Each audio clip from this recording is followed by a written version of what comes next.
হিসাবে এখানে কর্মরত আছি।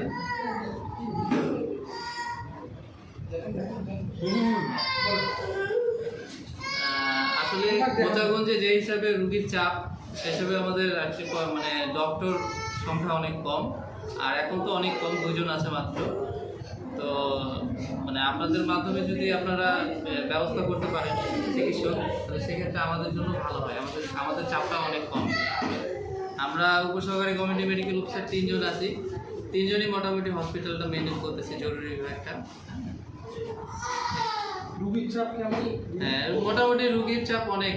আমাদের বহির্বিভাগে রুগী তো আপনার 250 থেকে 300 রুগী হয়, আর জরুরি বিভাগে 60 থেকে 70টা রুগী হয়। আমরা প্রতিদিন দেখি এগুলো।